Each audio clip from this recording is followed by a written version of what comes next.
Hello.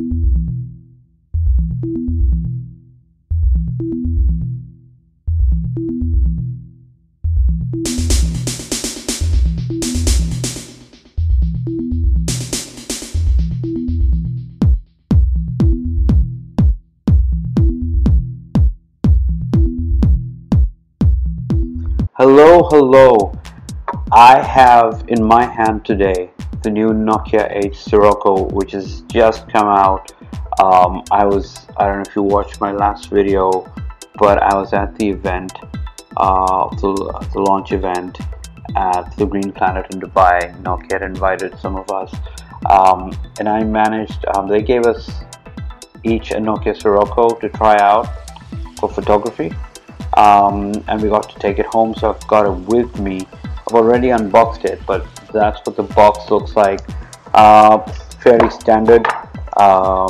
You got your headphone. This has no headphone jack, but we'll get to that in a minute. The charger, which is USB-C, headphones, an extra port. What's really cool though is that it comes with its own kind of silicone casing that you can put on as a kind of body protection, which is good, so you don't have to spend on that, though I would like something that protects the front as well. It is kind of all glass. We will take it off for the review just right now, so let's have a look at that. There we are. I am a fan of the iPhone. Not a big fan of Android phones per se. I don't mind the Google Pixel. I've had some good opinions about some past renditions of Samsungs and HTCs. That's really a personal choice. And if you are, well, good for you. This comes with a almost close to stock Android, which is Android 1. It's right there. There are a few flagship devices.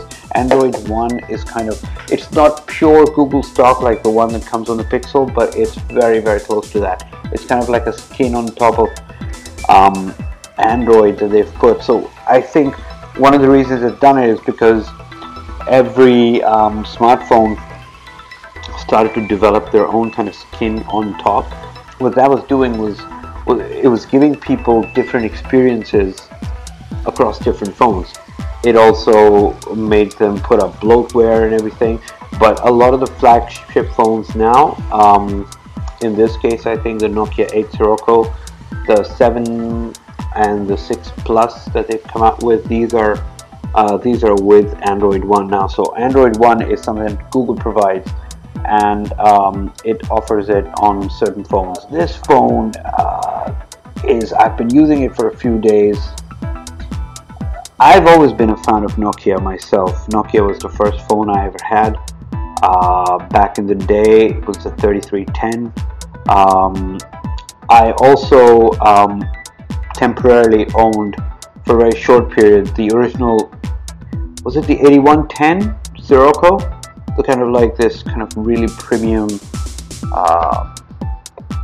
chrome plated phone. I think that was the Sirocco, and that was really nice. This is kind of inspired by that. The name is inspired by that. Overall, phone looks really premium. It looks really classy. Very, very smooth edges. Volume and power button really sunk into the side. Almost a bit too much to a certain extent, because it's a bit hard to find once in a while, but I guess you can get used to it. It's only got one port, which is a USB-C, and your headphone connects via that. Your charging happens via that. This is also wireless charging enabled. You got the dual camera lens here. I think they're still doing the whole bulky thing, and that can happen here. As a performer, it's not bad. It's doing pretty well. I've downloaded some games on it. I've got pretty much all my apps on it. I do have a spare SIM lying around, which is what I've been using on this. I have installed a SIM in here. I've used it on data. I've used it on Wi-Fi.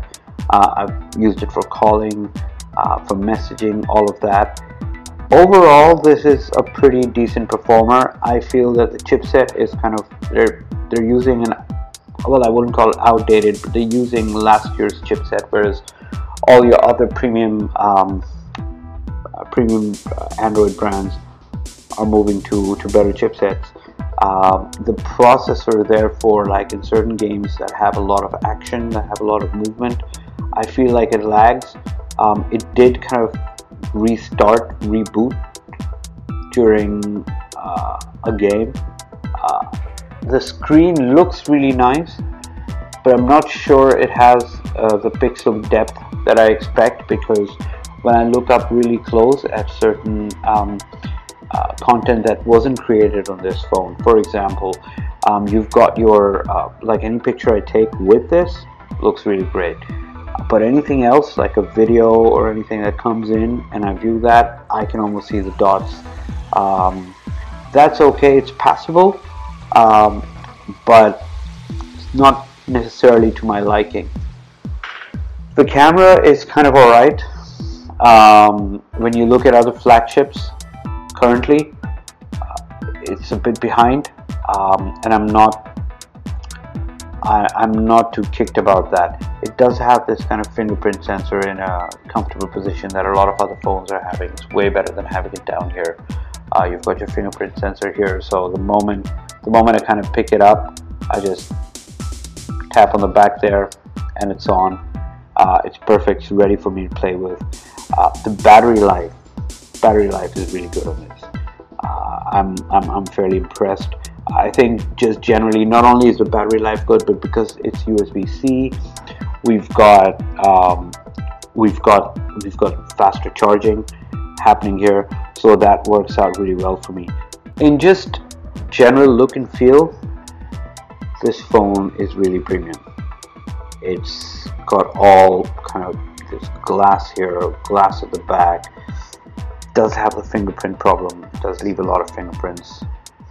Annoys the crap out of me, but that's where this comes in handy. This is something that comes in the box, like I said, and I've had it on. Thankfully, I haven't dropped the phone yet, but knowing me, it could happen any day. It could happen any moment. The phone has the Snapdragon 835 processor, which is last year's. A lot of the other phones, like I think the S8 or S9 and the new Xperia, they're all running on 845.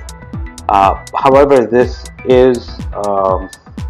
does come with Android One, so that does work okay with this. I'm not gonna take away too many points for that. I think it works fine with that. The good thing about Android One is since it's got that, it gets regular monthly updates, and those are across the board. Everybody gets them. Everybody who's running on Android One has the exact same experience from phone to phone, which is something I think Google wants to do now. About the camera, it looks really good when you're taking the picture on screen. Everything looks great because the screen is optimized for that kind of usage with the photo. Once you bring it on your laptop or you take it on another phone, and if there's low light, look, everything looks beautiful in natural light. You take any camera, any smartphone camera, top of the range, especially, and daylight shots are amazing. It's when the light gets a bit low that these things start acting a bit dodgy. And I think I've had some fair amount of issues when I'm trying to take pictures at night or shoot video at night. So the phone comes with a 6 GB RAM, and it has internal storage of 128 GB.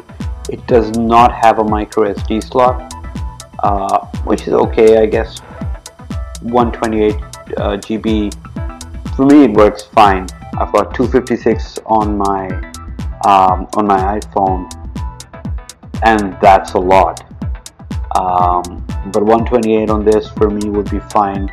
If you're not fine with that, they don't really give you a choice. There's no options to upgrade from 128 to 256 or anything like that. So yeah, I mean, that's something you're gonna have to live with.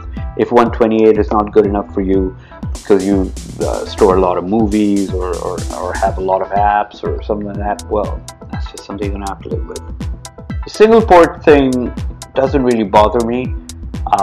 The iPhone did this. There was a big hoo-ha about it. It was fine with me. I was perfectly okay with it.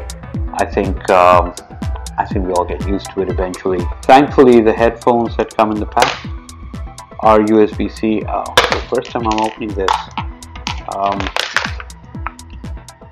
I do like the wires kind of like this, thread coated, which is good. Doesn't stretch and break as easily. But this part where you handle it the most is rubbery. I don't know how these feel. Not usually a fan of headphones like this with these kind of plugs. It does come with the adapter cable. If you have regular headphones with 3.5mm jack, you could just use them. Much like the iPhone, they're coming with that as well. One of the things, another thing I noticed is, you've got like edges up to here, and I didn't feel this on the Samsung S9 Edge, but I kind of feel it here, that I don't know what you call that, but when you actually kind of holding it for camera or something, it starts, these edges are maybe a bit too sensitive, so you kind of lose, the tap to focus thing, it happens right up there, which can be annoying because I'm trying to take a picture and things just aren't working out. I mean, you can't hold the camera like that all the time. It can get a bit annoying. Since it's buttonless, fairly buttonless, I couldn't at first figure out how to take a screenshot, but they do have that option in the menu, in the drop down menu from the top. They do have that option, so you can do a screen capture from there, which is alright. It's not as quick as holding two buttons down and getting a screenshot, but whatever. Like I said, the battery life on this is really good. It does come with a 3260 mAh battery, which gives you a full day, if not more, and that should suffice. I like that. That is becoming increasingly useful. I don't want to have a slim, beautiful phone like this and then want to have to carry around a battery pack with it all the time, because what's the point? The camera does have manual features and everything, but this is the exact same camera that's there in terms of specs. It's the exact same camera that's there on the 7 Plus, which we also tried at the event. I expect this camera to be better. This is their flagship phone. This is the leader phone, and this camera, I mean, it's a 12 MP. It's not even about the MP, is it? It's just about how quick it performs, how much it picks up light, a lot of that. And this one just kind of lacks that department. I'm not a stranger to Nokia by any means. I have last year's Nokia 8 model, which I used quite a bit as a second phone again. This one, however, is definitely an upgrade. Feels a lot more premium, not as plasticky as last year's model, which, by the way, was beautiful as well. It didn't run on Android 1. This one does. This one also, I mean, I think when you compare thickness, yeah, I think thickness-wise, it's the same. This one kind of curves around the edges, but that works out fine. If you're an Android lover, if you really like Android, and you don't mind shaving a bit off on camera features, then I think this is a great phone for you. It's really premium, very stylish. The camera isn't bad. It's not great, but it isn't bad. The processing speed should get you through most of what you need. Runs on a very, very beautiful version of Android. That is Android 1. It's priced at 2,399 dirhams in the UAE, which is your flagship price nowadays. I mean, that's what you gotta pay. It looks really stylish. I think I'd give it a solid B plus, even on Android terms. So yeah. Right, before I go, I'm gonna link up somewhere here the video I made at the launch event, which was at the Green Planet Dubai. So do give that a look. It has a lot of footage that I shot on this. This has 4K video shooting, by the way, so it has a lot of footage that looks really good. It also has some slow-mo footage that looks really nice, but again, all of that was shot under direct daylight, so like I said, a lot of that turns out really well. Thank you for watching. I really appreciate it, and I'll see you again soon.